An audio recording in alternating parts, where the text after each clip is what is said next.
পরীক্ষা, আমরা যে জন্য পড়াশোনা করছি, আমাদের পদ পদবি, আমাদের দশম গ্রেড, আমাদের সাব ইঞ্জিনিয়ার, এটাই যদি না থাকে আমরা পরীক্ষায় কি জন্য অংশগ্রহণ করবো? এই জন্য আমরা পরীক্ষা স্থগিত করছি। আজ আমরা পরীক্ষা স্থগিত করছি। আপনারা জানেন দীর্ঘদিন ধরে আমাদের একটি সংগ্রাম চলছে, আমাদের একটি দ্বন্দ্ব চলছে। এই দ্বন্দ্বের প্রেক্ষাপট হচ্ছে চলমান বিএসসি প্রকৌশলী ও ডিপ্লোমা প্রকৌশলীদের নিয়ে। চলমান বিএসসি প্রকৌশলী তারা অযৌক্তিক দাবি করে। তারা বলে সাব অ্যাসিস্ট্যান্ট ইঞ্জিনিয়ার যে পদটি শুধুমাত্র দশম গ্রেডের একটি পদ, যেটি হচ্ছে ডিপ্লোমা প্রকৌশলীদের জন্য এতদিন সংরক্ষিত ছিল। তারা এই পদে তারা মানুষ চায় পদোন্নতি, তারা চায় পদ অবনতি, তারা এই পদে নামতে চায়। কি জন্য নামতে চায়? আমরা জানি আমাদের শিক্ষা ক্ষেত্রে আমরা হচ্ছে সাব অ্যাসিস্ট্যান্ট ইঞ্জিনিয়ার, আমরা সাইট ইঞ্জিনিয়ার।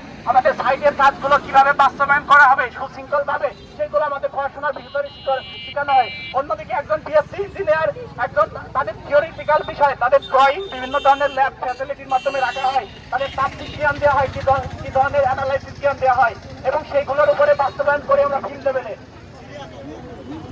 সেইগুলো বাস্তবায়ন করে থাকি। কিন্তু তারা আজ মূর্খতার সাথে তারা বলতে চাচ্ছে যে তারা এই ফিল্ড লেভেলে যে আমরা কারিগরি জ্ঞান জানি, তারা সেখানে পদ দখল করতে চায়। তারা আর 2 দিন বলবে যে পিয়নের পোস্ট তারা দখল করতে চায়। তো আমরা এই দাবি মানবো না। দীর্ঘদিনের সংগ্রাম, আমাদের শহীদ রাষ্ট্রপতি জিয়াউর রহমানের প্রজ্ঞাপন সাব অ্যাসিস্ট্যান্ট ইঞ্জিনিয়ার, দশম গ্রেডের ইঞ্জিনিয়ার, এটা তো কখনোই অবরুদ্ধ বা আমাদের পঞ্চায়েত ছিনিয়ে দিতে পারবে না।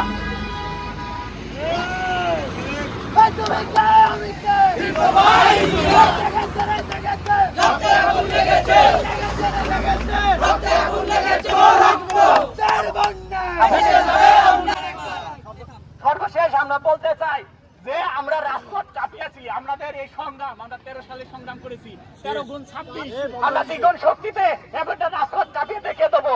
বর্তমানে আমি সুপারিশ কমিটির সদস্যদের বলতে চাই যে তারা যে দ্বন্দ্ব নিয়ে সুপারিশ দিয়েছে, তারা ভালোভাবে জানতো যে সামনে নির্বাচনে মিছিল বিভিন্ন ধরনের সমাবেশ করা নিষিদ্ধ। তারা এই মুহূর্তে আমাদের ডিপ্লোমা প্রকৌশলীদের এই সুযোগটা নিয়ে তারা একটা দেশে নৈরাজ্যকর পরিস্থিতি স্বীকার করতে চায়। কিন্তু আমরা কখনো ভয় পাই না, ডিপ্লোমা প্রকৌশলী ভয় পাই না, আমরা রক্ত দিতে ভয় পাই না। আমরা সামনের দিকে যে কোনো প্রতিকূল পরিস্থিতিতে আমরা রক্ত দিতে হলেও। আসসালামু আলাইকুম। আমরা সবাই জানি আজ বাংলাদেশের শিল্প, বিদ্যুৎ ও খনিজ খাতে ডিপ্লোমা ইঞ্জিনিয়াররা সচেতনভাবে কাজ করে যাচ্ছে।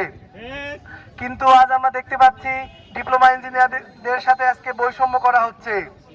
আমি তাদেরকে সহজভাবে বলে দিতে চাই যে আমরা জান দেব, তাও আমাদের দশম গ্রেড দেব না। এর পূর্বেও 2013 সালে আমাদের ভাইরা রাজপথে জীবন দিয়েছিল, তাদেরকে স্মরণ করে দিতে চাই এটা 2013 সাল না, এটা 2026 সাল। আমরা 2024-এর আন্দোলন থেকে শিখেছি কিভাবে আন্দোলন করতে হয়, আমরা 2013 থেকে শিখেছি কিভাবে আন্দোলন করতে হয়। আমাদের বিরুদ্ধে যতই ষড়যন্ত্র করা হোক না কেন, এই পলিটেকনিক শিক্ষার্থীরা কখনো